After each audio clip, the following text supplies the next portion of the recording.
Buenas noches, mi nombre es Héctor Farías, soy estudiante de la carrera de Ingeniería de Sistemas, curso Teoría de la Organización, y mi video se trata sobre los factores influyentes de la organización.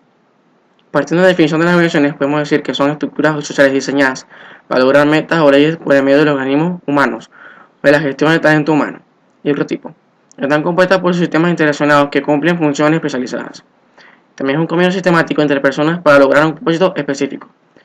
Las organizaciones son el objeto de estudio de la ciencia de la administración, y a su vez de otras disciplinas como la sociología, la economía y la psicología. Elementos de la organización. Para que una organización sea considerada como tal, debe contar con los siguientes elementos: grupo humano, recursos, fines objetivos por alcanzar.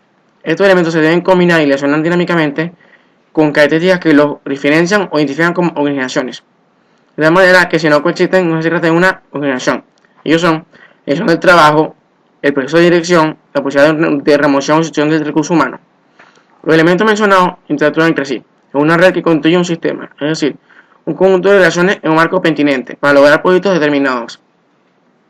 Estos conceptos podemos definir a la organización como un sistema social integrado por personas o grupos que interactúan con recursos, desarrollan actividades para ir cumpliendo metas porque tienen fines y objetivos para alcanzar.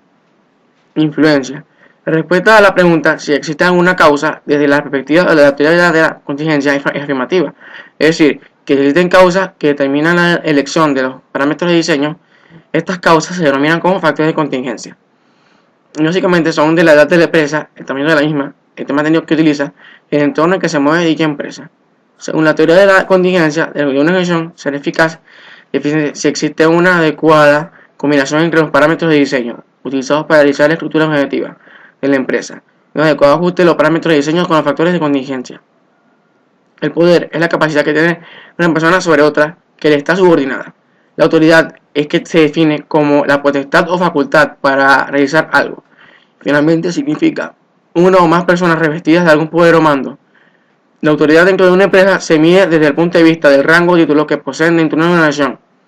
En ese sentido, es importante distinguir que la autoridad se relaciona con el título o cargo que la persona tiene sentido dentro de la empresa y no con sus características o atributos personales. Interrelación con la sociedad. La relación de acuerdo con la teoría de sistemas puede ser considerada como un sistema abierto, es decir, un conjunto de elementos interrelacionados entre sí y con el medio de o entorno que lo rodea. Aquel que tiene ambiente, y es decir, que se relaciona, intercambia o comunica con otros sistemas. El ambiente externo está formado por aquellos factores o fuerzas variables que influyen sobre una organización. La dinámica de organización es el conjunto de elementos dinámicamente relacionados en la interacción que desarrolla una actividad para lograr un objetivo o propósito, operando con datos unidos en el ambiente que rodea el sistema, y para suministrar información, energía o materia. Modelo de crecimiento. El desarrollo de una organización está sujeto indudablemente a cambios. De acuerdo con las teorías de Larry E. Greiner, las organizaciones en crecimiento suelen pasar por 5 etapas de relativa calma y estabilidad, en las que se evoluciona. Al final de cada una de esas etapas se produce una crisis o revolución que da paso a la siguiente fase de evolución. Son etapas de desarrollo que propone Greiner. Creatividad o liderazgo. La primera etapa del crecimiento es una organización que se denomina creatividad. En este estadio, la empresa está dominada por sus fundadores y todos los esfuerzos que convergen en dos objetivos: crear un producto o servicio y su cubrimiento de mercado.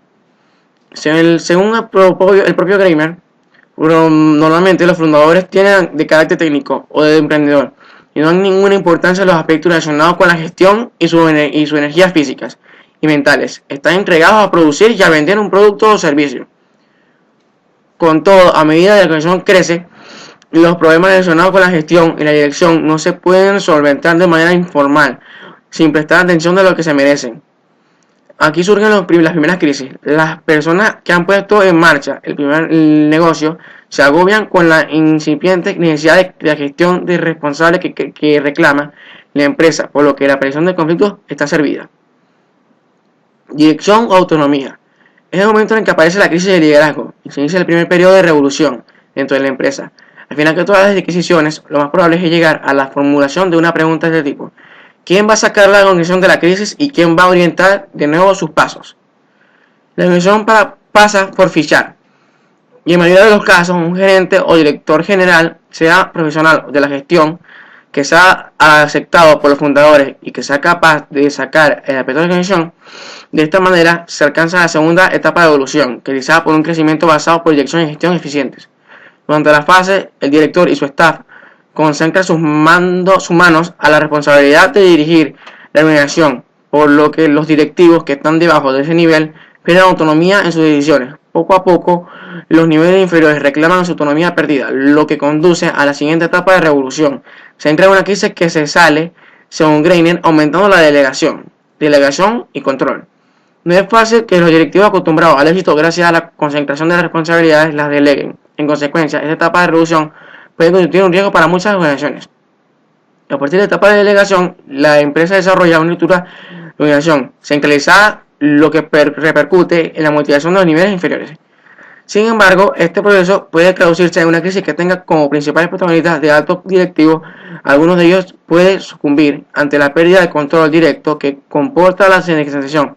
Así, para superar esta crisis, se suele reaccionar volviendo a la concentración del control de la consiguiente de resentimiento entre las personas que anteriormente habían disfrutado de la libertad que supone la delegación y la descentralización. Organización o burocracia. Para dar una solución equilibrada, las acciones tienden hacia el siguiente paso evolutivo, la etapa de coordinación. En este periodo predomina el uso de sistemas formales para incrementar la coordinación entre la alta dirección y el resto de los niveles. Aún así, estos sistemas pueden conducir a un colapso, esto es, a una nueva fase de revolución. La crisis de burocracia, estas aparecen cuando la regulación está excesivamente grande y compleja para ser gestionada a través de programas formales y sistemas rígidos. Colaboración. Esta crisis y provocada por la excesiva burocracia y rigidez solo puede superarse siguiendo a los temas que dice Greiner. Si se alcanza un nuevo estadio de revolución, la fase de colaboración, a diferencia de la etapa de coordinación, que se fundamenta de la formalidad de los sistemas y los procedimientos, la etapa de colaboración enfatiza la espontaneidad de la gestión a través de los equipos y la interacción entre los talentos según sus miembros, pasando del control formal al control social, de la autodisciplina según Greiner.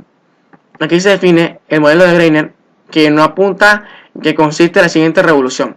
Se limita a anticipar que puede girar al entorno de la saturación psicológica de los empleados a causa de los esfuerzos físicos y mentales que supone el trabajo de equipo y la presión que ejerce sobre las personas de la ingente búsqueda de innovaciones.